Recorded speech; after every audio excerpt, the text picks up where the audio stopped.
My fellow citizens of the future, welcome. They tell me I am recording a podcast. It sounds like a tropical disease, doesn't it? I'm sorry. You have a bad case of podcast. But if this machine carries my voice to your ears across the ocean of time, then so be it. I am Theodore Roosevelt. You know the statue. You know the mountain face carved in granite. But statues don't bleed.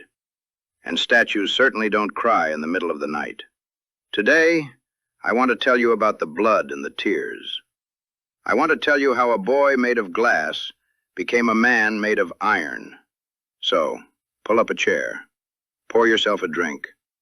Let's have a conversation. Now, you look at me today, and you see a bull moose. You see a warrior. But my story begins with a terrifying weakness. I was born in New York, into silk sheets and silver spoons, yes. But money can't buy air. I had asthma, a wretched demon of a disease. Have you ever felt like you were drowning? Not in water, but in your own bed. Imagine trying to breathe through a wet straw while a giant sits on your chest. That was my childhood. Every single night. I would wake up gasping, clawing at my throat, terrified that the next breath would be my last. My father, the best man I ever knew. He would pace the floor, carrying me in the dead of night. He would bundle me in blankets, rush to the window, open it to the freezing winter air, just hoping the shock would force my lungs to open. I can still smell his cigar smoke, mixed with the cold night air. I was pathetic, truly pathetic. The doctors told my parents, "Protect him, keep him inside. He is too fragile for the world." I was a prisoner in my own body. But my father, he grabbed me by the shoulders one day. I was 12 years old. He looked at my skinny, trembling arms, my hollow chest, and he didn't offer me pity. He offered me a challenge. He leaned in close and he told me, "Theodore, you have the mind, but you have not the body. And without the body, the mind is like a bird without wings. You must make your body." Most boys would have cried. Most boys would have given up. I took it as a declaration of war. I decided, right then and there, that I would not be a victim. I didn't have your modern gyms with air conditioning and smoothie bars. I had a dusty room on the second floor and heavy iron. I lifted until I couldn't move my arms. I boxed until my nose bled. I ran until my lungs burned like fire. And do you know what I found? I realized something then, something you modern people forget. Pain is not the enemy. Pain is weakness leaving the body. And it worked. It actually worked. By the time I got to Harvard, I wasn't TD anymore. I was a dynamo. I wore fancy clothes. I had these distinct spectacles. I was, well, let's be honest. I was arrogant. I was insufferable. I walked around like I owned the world. I thought I was the master of my fate. I thought I was invincible. But God has a way of humbling men who fly too high. February 14, 1884, Valentine's Day. I was in Albany, fighting political battles. I got a telegram. "You have a daughter." I was ecstatic. I handed out cigars. "I am a father." But then, a few hours later, another telegram. "Come home immediately." The fog was thick that night. The train ride felt like it took 100 years. I felt a cold hand on my heart. I just knew, something terrible was waiting. When I got home, the silence was louder than a cannon. My brother met me at the door. He was crying. He whispered, "There is a curse on this house." I went upstairs. In one room, my mother, the anchor of my soul, lay dying of typhoid fever.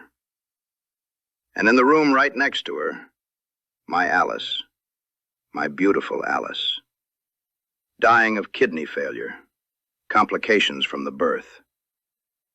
I ran between them like a madman, holding one hand, then the other, trying to keep them here with the sheer force of my will. But death was faster than me. They both died on the same day, in the same house, within hours of each other. I stood between two coffins in the drawing room, and I felt my soul crack down the middle. I picked up my diary that night. I drew a large black X on the page, and I wrote the words, "The light has gone out of my life." I wasn't a politician anymore. I wasn't a warrior. I was just broken. New York became a graveyard to me. Every corner had a ghost. Every street reminded me of her. I couldn't breathe there. The asthma started coming back. So, I did what any sane man would do. I ran away. I left my infant daughter with my sister. A hard choice, perhaps a cruel choice, but I was not fit to be a father then. I was barely fit to be a human being. I boarded a train west to the wildest place on earth, the Dakota Badlands. I traded my suit for buckskins. I bought a ranch. Now, you can imagine what the cowboys thought of me. This little New York dandy with the funny glasses and the squeaky voice. They called me Four Eyes. They laughed behind my back. They thought I would last a week. But let me tell you a story about respect. I was in a saloon in Mingusville one night, a real hole in the wall. Smelled of stale beer and sweat. A drunk gunslinger, a nasty character, pointed two pistols at me. He shouted, "Four Eyes is going to buy the drinks." The whole bar went silent. Everyone watched. Now, I looked at his guns, and I looked at his jaw. I didn't debate him. I didn't call the police. I didn't beg. I stood up slowly, acted like I was walking away, and then I said, "Well, if I must, I must." And as I turned, bam! I hit him with a left and a right, a combination I learned at the Harvard gym. He went down like a sack of potatoes. His head hit the corner of the bar. I hit him so hard my hand hurt for a week. When he woke up, he left town on the next train. Suddenly, nobody called me Four Eyes anymore. They called me Old Four Eyes, but with respect. It was a brutal life. I spent days in the saddle, riding 15 hours at a time in freezing sleet until my legs were raw meat. I hunted buffalo. I slept in the snow with nothing but a blanket. I remember once, 3 thieves stole my riverboat. My ranch hand said, "Let it go, Teddy. It's just a boat. It's not worth getting shot over." I slammed my fist on the table and said, "No, it's a matter of principle. If you let men take your boat, next they take your horse, then they take your dignity." We built a makeshift raft, chased them for 3 days down a frozen, jagged river. We ran out of food. It was 20 degrees below zero. We caught them sleeping, ambush style. I aimed my Winchester rifle and shouted, "Hands up! Don't move or I shoot!" I had the drop on them. I could have shot them. Maybe I should have. It would have been easier. But instead, I marched them 40 miles overland to the nearest sheriff. And here's the funny part. While I was guarding these desperate criminals at night by the fire, do you know what I was doing? I was reading Tolstoy. One hand on my Winchester rifle, one hand on Anna Karenina. That is the strenuous life. The body works, but the mind must never sleep. The Badlands didn't heal my heart. Grief never truly leaves you. It just becomes a part of you, like a scar. But the cold, and the work, and the silence, it forged me into steel. I went there a broken boy. I came back a man. Eventually, civilization called me back. I returned to New York, not as a broken boy, but as a man of leather and iron. I married again, to Edith, a wonderful woman. And I threw myself into work. They made me police commissioner. And let me tell you, the police were more corrupt than the criminals. I used to wear a disguise, a hat pulled low, a long coat, dark glasses. I'd walk the streets at 2 a.m., midnight rambles, I called them. I'd find a policeman sleeping on a bench or drinking in a bar when he should be on patrol. I'd tap him on the shoulder and say, "Good evening, officer." The look of terror on their faces the next morning when they saw me at headquarters, priceless. I fired the corrupt. I promoted the brave. The newspapers hated me. The politicians hated me. But I loved it. I loved the fight. But New York wasn't big enough. 1898, the Spanish-American War. I was Assistant Secretary of the Navy, a desk job, a comfortable job. But I was tired of pushing papers. I wanted to be where the history was being written. I saw Spain abusing Cuba, right on our doorstep. I pushed for war. Yes, I wanted it. I stood in the halls of Congress and said, "I want war. My generation needs a war to prove it isn't soft." So I quit my job, and I started my own regiment, the Rough Riders. What a circus that was. I had Ivy League tennis players riding next to Cherokee trackers and Texas gunslingers. We went to Cuba to make history. July 1st. San Juan Hill. This was the moment. We were pinned down at the bottom of the hill. The jungle was steaming hot. The Spanish were up top, entrenched, raining Mauser bullets down on us. Men were dropping like flies. The tall grass was buzzing with bullets like angry bees. The regular army commanders were paralyzed. They didn't know what to do. I was on a horse, the only fool on a horse, a perfect target. I had sewn extra glasses into my hat, into my coat, just in case one pair broke. I looked at my men. They were scared. They were waiting for an order. I couldn't take the waiting anymore. I stood up in my stirrups. I waved my hat. And I screamed, "Are you afraid to stand up when I am on horseback? Let's go!" And we went. Up that hill, into the fire. It was chaos. It was madness. It was the greatest day of my life. I felt absolutely no fear, only a wild, vibrating joy. I shot a Spanish officer with my revolver. We took the hill. But the cost. I looked around as the sun set.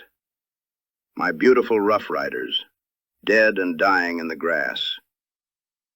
I held their hands as they died. War is glorious, yes, but it is also a butcher. I came home a hero. The politicians were scared of me. They said, "This man is crazy. Put him somewhere he can't do damage."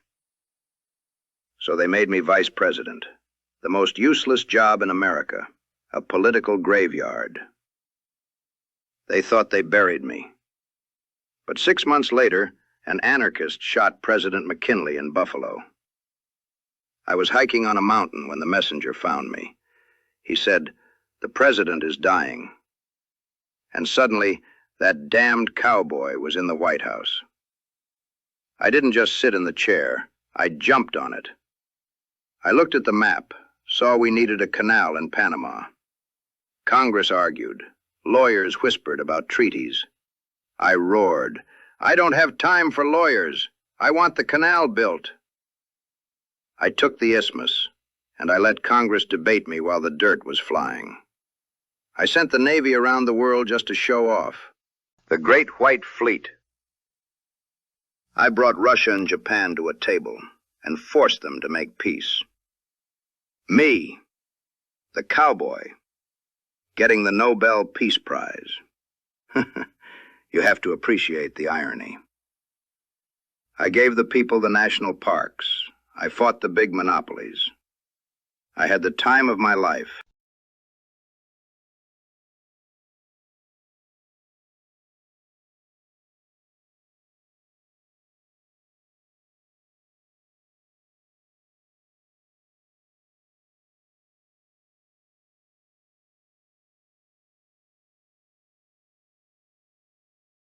But power is a drug.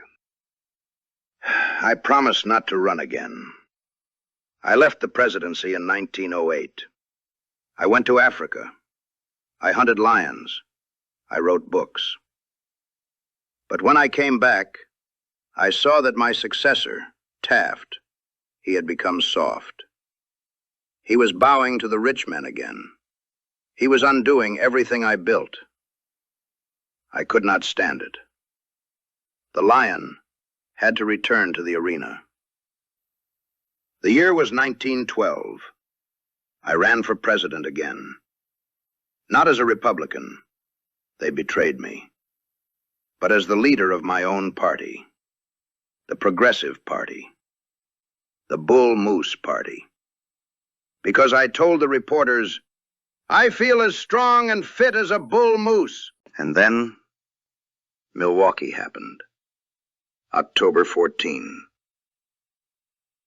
I was getting into a car, waving to the crowd. A man, a fanatic named Shrank, pushed through the crowd. He leveled a Colt revolver at my chest from 5 feet away and fired. Bam! It felt like a mule kicked me in the ribs. I fell back, but then I stood up. The crowd went crazy. They grabbed the man. They were going to tear him apart. "Kill him! Kill him!" I shouted over the noise. "Stop! Don't hurt him! Bring him to me!" I wanted to look him in the eye. I looked at this poor, deranged creature. I felt no anger, only pity.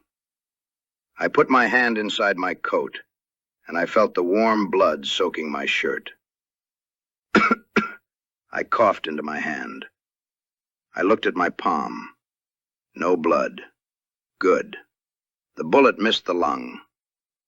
The bullet had gone through my steel eyeglass case and through my 50-page speech folded in my pocket. It was lodged in my chest, touching a rib. My advisors were screaming, "Hospital! Go to the hospital! You are shot!" I looked at them and smiled. I said, "You boys don't understand. I have a speech to deliver." Can you imagine? I walked onto that stage, my shirt turning red with blood. I stood before thousands of people. I pulled out the speech, with the bullet hole right through the middle of it. I held it up and bellowed to the crowd. "Friends, I shall ask you to be as quiet as possible. I don't know whether you fully understand that I have just been shot, but it takes more than that to kill a bull moose." I spoke for 90 minutes. 90 minutes with a bullet in my chest. My voice was failing. I was dizzy. I was bleeding out. But I finished the speech. Why? Because pain is temporary. Because the mission is everything. Because if you want to lead men, you must show them that you cannot be killed by a mere piece of lead. But even a bull moose eventually meets a river he can't cross. That bullet didn't kill me, but the Amazon did. After I lost that election, I needed to escape again. I needed a new challenge. I went exploring down an unmapped river in Brazil, the River of Doubt. It was a mistake, an arrogant mistake. The jungle, it ate us alive. We lost our canoes. We ran out of food. We were eating monkeys to survive. I gashed my leg on a rock, and the infection set in. Then the fever came. Malaria. I lay in a rotting canoe, delirious, burning up. I begged my son, Kermit, "Leave me. I am a burden. Leave me to die." I had a vial of morphine in my pocket. I touched it every night. I thought about taking it, ending the pain. But I looked at my son's face, and I knew I couldn't leave him alone in that green hell. So I fought. I fought the fever like I fought the bullies. I lost 50 pounds. I came back a ruined man physically. The iron was rusting. But I came back. But the final blow, the one that truly killed me, wasn't physical. The Great War came, World War I. I was old, blind in one eye, lame in one leg. I begged President Wilson to let me lead a division. He refused. So, my sons went instead. July 1918. My youngest son, Quentin, the pilot, the brave one. He was shot down over France. When I heard the news, the light went out again. I sat on the porch of my home, looking at the trees, and I realized all the medals, all the speeches, all the glory, all the statues, it doesn't fill the hole left by a child. I wrote, "The boy is asleep under the overseas soil." The old lion finally died of a broken heart. 6 months later, death came for me in my sleep. They say it had to take me sleeping, for if I had been awake, there would have been a fight. So, here I am, a ghost in a machine, looking at you in 2026. And I have to ask you a question. Are you sitting in the stands, criticizing, tweeting, being safe? Or are you in the arena? Is your face marred by dust and sweat and blood? Do you strive valiantly? Do you come up short again and again? Because let me tell you, it is better to dare mighty things and fail than to live in that gray twilight that knows neither victory nor defeat. I am shouting at you now, don't be a spectator in your own life. Get in the arena. Now, my host tells me I have to do this marketing thing. A strange custom. But if you like my story, if you want to be a bull moose and not a sheep, look down. There is a button that looks like a thumb. I command you, smash it. And there is a button that says, subscribe. Hit it like you are punching a drunk cowboy in a saloon. Join this channel. History speaks for itself. Because if you don't listen to history, you'll never hear the truth. And nobody wants to be soft. God bless you.